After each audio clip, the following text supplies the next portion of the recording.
এই দেখো আমার মায়ের এটা বোম্বে ডাইনের চাদর, যতই পুরানো হোক নোংরা হোক মা ছাড়বে না। মা বলেছে একটু নরম খুব আরাম। হ্যাঁ, হরিণ ছাপ যে শাড়ি পরেছি, মা বলছে হরিণ ছাপ শাড়ি, বাঘ ছাপ শাড়ি। তোমাদের কেমন লাগলো একটু জানাবে আমাকে। আজকে রান্না সেরকম জোগাড় ব্যবস্থা কিছু করিনি, আলু ভাতে মেখে নিয়েছিলাম তোমার পেঁয়াজ ভাজা আর শুকনো লঙ্কা ভাজা দিয়ে, আর এদিকে শুকনো লঙ্কা ফোড়ন দিয়ে মুসুরির ডালও করে নিয়েছিলাম, যেটা কড়াই ছিল আগে ডালটা শুধু ফোড়ন দিয়ে দিয়েছিলাম। আর এই মাছের ঝালটাই তোমাদেরকে দেখাচ্ছি, ফ্রিজেই রাখা ছিল তো। আর কি করব, তো ওই জন্য তোমার টমেটো ভেজে বেশ ভালো করে আর সর্ষে বাটা দিই, সাদা সর্ষে বাটা আর ধনে গুঁড়ো জিরে গুঁড়ো হলুদ এসব দিয়ে এই বরফওয়ালা মাছ দিয়ে পরে বেশ ভালো করে ফুটিয়ে ঝাল করে নিলাম, কেননা মাছটা ভেজেই রেখে দিয়েছিলাম তো এই জন্য।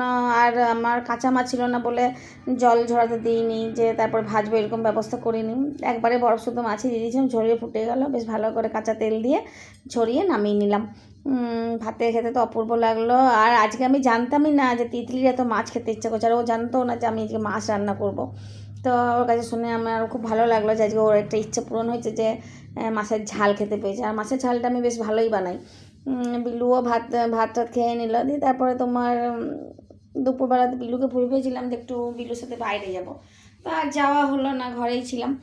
দিয়ে এই যে এদের পড়াশোনা নিয়ে ব্যস্ত হয়ে গেলাম। বিলুর পড়াশোনার অবস্থা দেখছো, দিনকে দিন যত বড় হচ্ছে তত স্বভাব খারাপ হয়ে যাচ্ছে, দেখে নাও একবার পড়ার অবস্থা। ফটাফট ফিজিক্সের অঙ্কগুলো বুঝে যাচ্ছিস নাকি?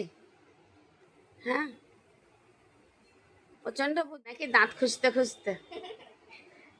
আরে তোমরা বুঝবে না। কি বুঝবো না? কেমন করে করতে হয়। পড়তে বসেছে, দেখ বিছানায় বসে বসে বালিশ পিছনে বালিশ ঠেসা দিয়ে। আমাদের সময় 60 নম্বরই অনেক ছিল, 60 পেতে দু বোনে এখন পড়তে বসেছে, এদের মাঝখানে আবার ঢোকা যাবে না, বাবা দিদি পড়াচ্ছে, বোন বিশাল সিরিয়াস। ভালো লাগা লাইক শেয়ার কমেন্ট করে দিও, ধন্যবাদ।